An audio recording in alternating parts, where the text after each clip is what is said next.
पूजा, निशा, रानी, ज्योति और राधा आज पांचों बहनें इस दुनिया में अनाथ हो चुकी थी। उनकी माँ अब इस दुनिया में नहीं थी। उनके पिता ने किसी और के साथ घर बसा लिया। पूजा दीदी, पहले बापू ये घर छोड़कर चले गए और आज माँ हमें छोड़कर इस दुनिया से ही चली गई। पूजा दीदी, अब तो हम इस दुनिया में बिल्कुल अकेले हो गए। हम किसके साथ रहेंगे? मामा जी हमें अपने साथ शहर ले जा रहे हैं। हम अब मामा जी के साथ ही रहेंगे। हाँ बच्चों, तुम सब अपना सामान बांध लो, हम आज ही शहर चले जाएंगे। पांचों बहनें अपने मामा प्रकाश के साथ दिल्ली आ जाती हैं, पर उन्हें देखकर उनकी मामी सुधा भड़क जाती है। तुम्हारा दिमाग खराब है? तुम अपनी बहन के दाह संस्कार में क्या चले गए? तुम तो ये 5 आफत उठा कर ले आए। सुधा, मेरे अलावा इनका इस दुनिया में और कोई नहीं है, इसलिए मुझे मजबूरी में इन्हें यहाँ लाना पड़ा। अब कुछ भी है, इन्हें यहाँ रखो, बाकी बाद में सोचेंगे। बिट्टू, सलोनी, दोनों जरा इधर आओ। ये ब्रेड उन 5 बहनों को दे दो, खा लेंगी। पर मम्मी, ये तो पुरानी ब्रेड है ना? आपने बोला था कि एक्सपायर डेट हो गई है, तो आप इस ब्रेड के पैकेट को फेंक रही हो। अरे फेंकने से अच्छा इन 5 बहनों के पेट में चली जाए। अब मैं इन्हें बचा खुचा ही दूंगी। इतने पैसे नहीं है जो इनके लिए अलग से खाना बनाओ। सुधा उन 5 बच्चियों को पुरानी ब्रेड खाने के लिए दे देती है। कुछ देर बाद वो सब बिट्टू और सलोनी से बातें करने लगती हैं। पूजा दीदी, आपकी मम्मी को क्या हुआ था? ठंड और बीमारी की वजह से मम्मी की तबीयत बहुत खराब हो गई थी। हमारे पास इतने पैसे नहीं थे कि मम्मी की दवाई ला सके, इसलिए। ए लड़कियों, ये रोना धोना यहाँ बंद करो। ये हमारा घर है। मेरे बच्चों के सामने अगर गरीबी और भुखमरी की बातें की तो मुझसे बुरा कोई नहीं होगा। और हाँ, 5 लड़कियां यहाँ खाली बैठाने के लिए नहीं लाई गई हो। मेरे घर कोई काम वाली नहीं है जो घर का काम करेगी। चुपचाप खड़ी हो जाओ और जिस जिसको जो काम दूंगी वो समय पर निपटा लेना। ठीक है मामी जी, हम 5 काम कर लेंगे। आप बता दीजिए क्या करना है। घर की साफ सफाई, रसोई के बर्तन, तीनों समय का खाना बनाना, कपड़े धोना, बाजार से सारा सामान लाना, ये सारे काम अब से तुम लोग करोगी। छोटी छोटी बच्चियां घर के सारे काम करने लगती हैं। कपड़े धोते हुए रानी और ज्योति के स्वेटर गीले हो जाते हैं और उन्हें ठंड लगने लगती है। मामी जी, कपड़े धोते हुए हमारे स्वेटर गीले हो गए। आपके पास अगर कोई और स्वेटर हो तो हम वो पहन लेंगे। बहुत ठंड लग रही है। क्या कहा? कोई और स्वेटर? अरे मेरे पास कोई दान पेटी थोड़ी है जो मैं निकाल निकाल कर तुम्हें नए स्वेटर देती रहूं। अभी थोड़ी देर पहले तेरी बहन राधा ने बर्तन मांजते हुए स्वेटर गीला कर दिया। मैंने उसे भी मना कर दिया है। मेरे पास बार बार मत आओ। अगर स्वेटर गीला हो गया है तो उसे धूप में सुखाकर फिर से पहन लो। हमारे घर में इतने स्वेटर नहीं है जो तुम्हें दे दें। मम्मी, मेरी तो पूरी अलमारी स्वेटर से भरी हुई है। आप उसी में से कोई दे दो ना। इन लोगों को कितनी ठंड लग रही है। तूने ज्यादा चपड़ चपड़ की ना तो इस बार नए साल पर तुझे उपहार में एक भी स्वेटर नहीं खरीद कर दूंगी। सिर्फ बिट्टू को खरीद कर दूंगी। मम्मी, नए साल पर मुझे एक नई साइकिल भी खरीदनी है। मेरी पुरानी साइकिल बहुत खराब हो रही है मम्मी, प्लीज। ठीक है, मैं तेरे पापा को बोल दूंगी, वो तुझे नई साइकिल दिलवा देंगे। सुधा, तुम तो ऐसे डिमांड कर रही हो जैसे मैं बहुत कमाई कर रहा हूँ। अभी कुछ महीने पहले ही सलोनी ने नया वीडियो गेम खरीदा था, अब ये साइकिल पर आ गया। अरे तो क्या हुआ जी, हम भी तो अपने बच्चों के लिए ही मेहनत कर रहे हैं ताकि हमारे बच्चे ऐशो आराम की जिंदगी जी सके। मैंने जो कह दिया सो कह दिया। अब बिट्टू को नई साइकिल दिलवा ही देना। बेचारी 5 बहनें अपने मामा मामी की बातें सुन रही थी। सर्दी के दिनों में गरीब मासूम बच्चियां अपने स्वेटर को धूप में सुखाने की कोशिश कर रही थी ताकि जब वो स्वेटर सूख जाए तो वो उसे फिर से पहन सके। पूजा दीदी, मामा मामी अच्छे नहीं है। हमें तो लगा था हम यहाँ इनके साथ शहर आएंगे तो हम यहाँ खुश रहेंगे, पर मामी तो बहुत काम करवाती है हमसे। मुझे यहाँ नहीं रहना दीदी। 5 बहनें फूट फूट कर रो पड़ती हैं। अगले दिन बिट्टू के लिए नई साइकिल आई थी और वो अपनी नई साइकिल पाकर बहुत खुश था। बिट्टू अपनी नई साइकिल चला रहा था, तभी सामने से पूजा और निशा बाजार से कुछ सामान लेकर आ रही थी।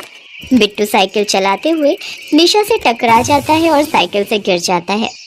मम्मी, पापा, अरे मेरे बच्चे, तू गिर कैसे गया? तेरे तो घुटने में से खून आ रहा है। मम्मी, वो साइकिल चलाते हुए ध्यान नहीं रहा, निशा सामने से आ रही थी तो टकरा गया। अरे तू नहीं जानता, ये 5 बहनें बहुत चालाक हैं। ये निशा जानबूझकर तेरे सामने आई ताकि तू गिर जाए। इन्होंने कभी इतनी बढ़िया साइकिल चलाई नहीं ना, तो तेरे से चिढ़ रही हैं। क्या इसे दिखा नहीं कि तू सामने से साइकिल पर आ रहा है? साइड हट जाती। नहीं मामी, ऐसा कुछ नहीं है। वो तो बिट्टू तेजी से साइकिल लेकर आया, मैं तो हट ही रही थी। मुझे कुछ नहीं सुनना। सुनो जी, मैं नहीं चाहती कि हमारा नया साल खराब हो। आप इन 5 बहनों को अभी के अभी अनाथ आश्रम में छोड़कर आओ। मैं इन्हें अपने घर में नहीं रखूंगी। अगर ऐसा नहीं कर सकते तो मैं अपने दोनों बच्चों को लेकर मायके चली जाऊंगी। फिर रहना तुम अपनी स्वर्गवासी बहन की इन 5 बेटियों के साथ। अरे गुस्सा मत हो, ठीक है ठीक है, मैं आज ही किसी से अनाथ आश्रम के बारे में बात करता हूँ। आज रात नए साल की पार्टी में भी जाना है, कल सुबह देखते हैं कि क्या करना है। ठीक है, पर कल सुबह ये 5 मुझे यहाँ नजर ना जाएं। रात के समय सुधा और प्रकाश अपने दोनों बच्चों बिट्टू और सलोनी को लेकर नए साल की पार्टी के लिए चले जाते हैं। 5 बहनें घर में बंद थी। गीला स्वेटर पहने रहने के कारण रानी को बहुत तेज बुखार था। उसका बदन तप रहा था और वो दर्द से कराह रही थी। पूजा दीदी, बहुत ठंड लग रही है, मेरे सिर पे बहुत दर्द हो रहा है, मैं किसी को मदद के लिए बुलाती हूँ। पूजा घर की बनी खिड़की से आवाज देने लगती है कि शायद कोई उसकी आवाज सुन ले, पर नए साल के पटाखों और ढोल बाजों के शोर में कोई भी उसकी आवाज नहीं सुन पा रहा था। 12 बज चुके थे। लोग नए साल का स्वागत कर रहे थे। जरा सुनो दीदी, जरा इधर देखना। भैया, ओ भैया, आंटी जी इधर देखना। सड़क से गुजरते लोगों ने पूजा की तरफ देखा, परंतु अनदेखा करके आगे बढ़ गए। पर कोई तो था जिसकी नजर पूजा पर पड़ गई थी, और वो थी सुंदरी नाम की किन्नर। हाय हाय, छोटी बच्ची क्यों रो रही है? अरे आज तो नया साल है, तू खिड़की से किसे बुला रही है? बता मुझे, तेरे माँ बाप कोई नहीं है क्या घर में? सुंदरी खिड़की से झांकती है। घर में पूजा के साथ और भी 4 बहनें हैं। आंटी, मेरी बहन को बहुत तेज बुखार है। हे भगवान, यहाँ तो कोई गड़बड़ दिखाई देती है। मुझे पुलिस को फोन करना चाहिए। घबराओ नहीं बेटी, मैं अभी तुम्हारी बहन को दवाई दूंगी, बस कुछ देर रुक जाओ। सुंदरी पुलिस को फोन करती है और कुछ ही देर में पुलिस की एक जीप प्रकाश के घर के बाहर आकर खड़ी हो जाती है। प्रकाश के घर का ताला तोड़ दिया जाता है।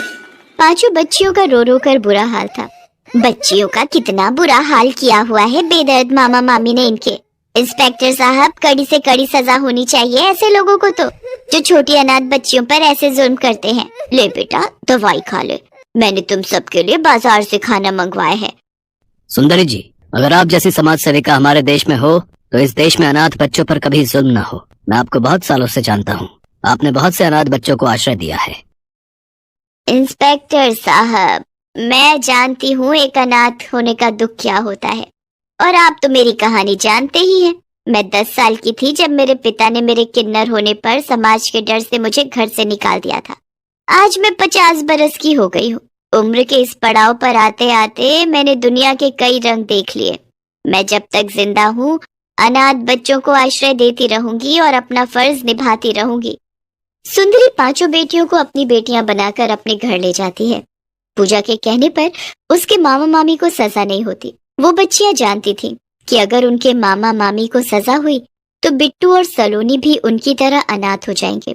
प्रकाश और सुधा की सब तरफ बहुत बदनामी होती है। मोहल्ले के सब लोग उन्हें गलत बोलते हैं। चलो बच्चों, आज हम सब मिलकर नए साल का दिल से स्वागत करेंगे। खूब सारी पार्टी करेंगे, मस्ती करेंगे, डांस करेंगे। अब तुम 5 बहनों को कोई तंग नहीं करेगा। अपने नए घर में नए साल के शुभ अवसर पर अपने नए जीवन की शुरुआत करो। 5 बहनें भी सुंदरी और बाकी बच्चों के साथ मिलकर नए साल की पार्टी करती हैं। आज 5 बच्चियां अपनी मुंह बोली माँ सुंदरी के साथ बहुत खुश थीं। दिल्ली शहर में रमेश और टीना दोनों भाई बहन थे और उनके माता पिता एक बाढ़ के कहर का शिकार हो गए थे। उनके पास ऐसा कोई नहीं था जो उनका ख्याल रख सके। एक दिन वो दोनों खाने की तलाश में एक गली से दूसरी गली भटकते रहते थे। रमेश अपनी बहन टीना से बोलता है, दीदी, मुझे बहुत भूख लगी है। आज सुबह से कुछ खाने को नहीं मिला है, मुझसे और भूख बर्दाश्त नहीं हो रही। रमेश, बस थोड़ा और इंतजार कर, हमें कुछ खाने को मिल ही जाएगा। तू चिंता मत कर, चल हम दूसरी गली में चलकर देखते हैं।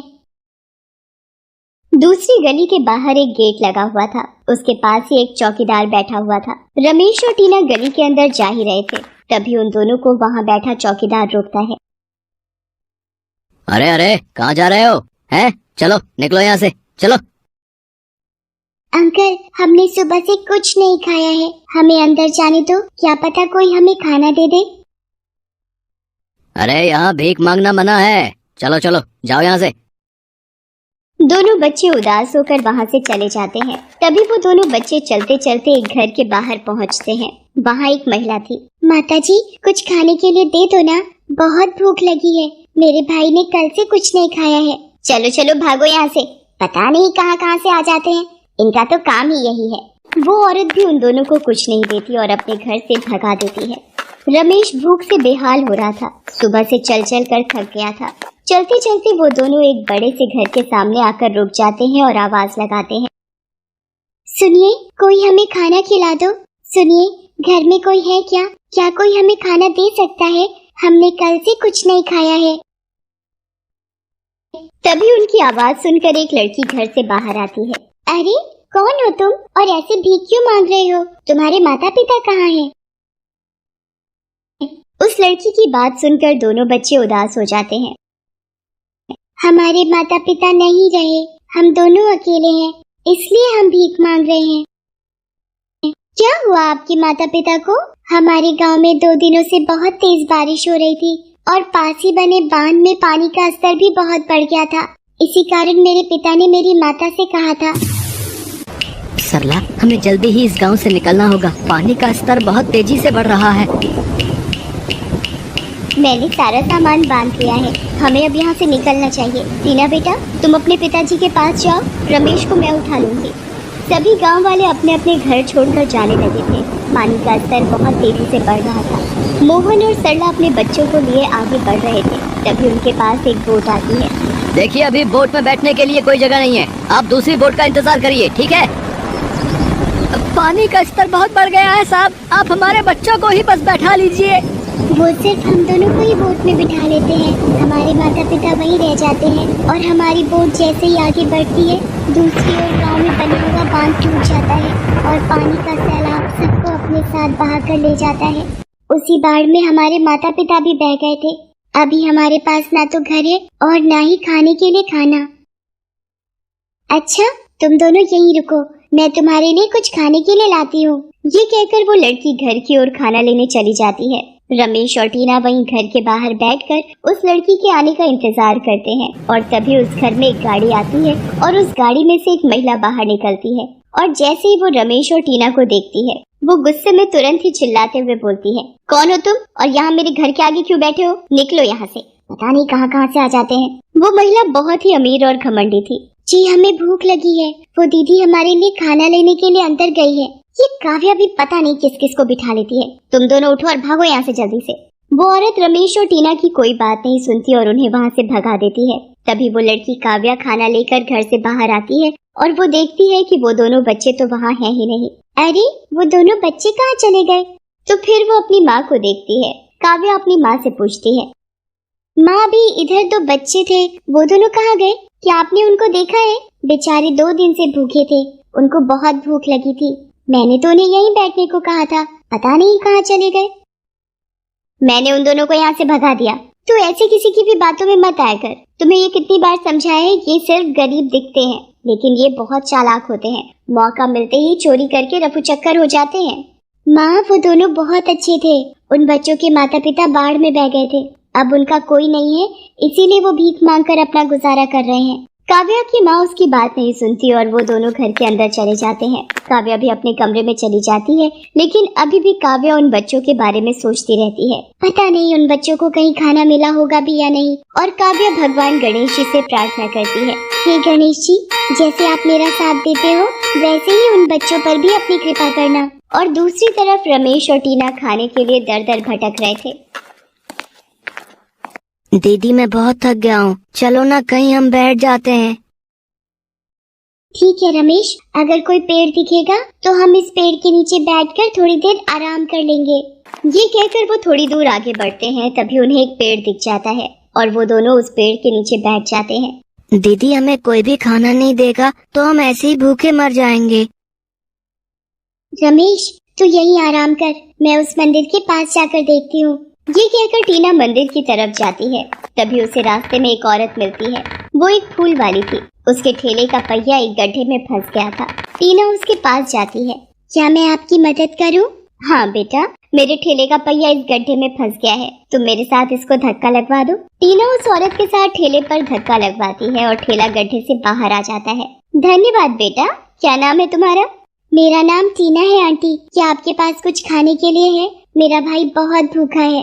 बेटा, अभी तो मेरे पास कुछ नहीं है। क्या तुम यहाँ अकेले हो? हाँ, हम दोनों भाई बहन ही एक दूसरे का सहारा हैं। ये बात सुनकर उसको उन पर दया आ जाती है। मेरा नाम सुधा है, तुम मेरे साथ मेरे घर चलो, मैं तुम्हें वहाँ कुछ खाने को दे दूंगी। मेरा घर यही पास में है। टीना और रमेश सुधा के साथ चल देते हैं। वहाँ पहुंचकर सुधा उन दोनों को खाना देती है। दोनों बच्चे खाना खाने लगते हैं। उनको खाना खाते देखकर लग रहा था कि वो दोनों कई दिनों से भूखे हैं और उन्होंने कुछ नहीं खाया। दोनों की हालत देखकर सुधा की आंखों में आंसू आ जाते हैं। धन्यवाद आंटी जी। धन्यवाद बेटा मेरा नहीं, गणेश जी का करो, क्योंकि उनकी ही कृपा से हम मिल पाए हैं। मैं भी अकेली हूँ इस दुनिया में, पर अब हम सब मिलकर एक साथ रहेंगे। टीना और रमेश ये सुनकर बहुत खुश हो जाते हैं। उसी दिन से वो तीनों साथ में रहते हैं और तीनों ही फूल बेचने भी जाया करते थे और वो एक परिवार के रूप में प्रेम से रहने लगे। हेलो दोस्तों, कैसे हैं आप सब? हमारी कहानियाँ देखने के लिए हमारे चैनल को सब्सक्राइब कीजिए और हाँ, बेल आइकॉन पर क्लिक करना मत भूलिएगा।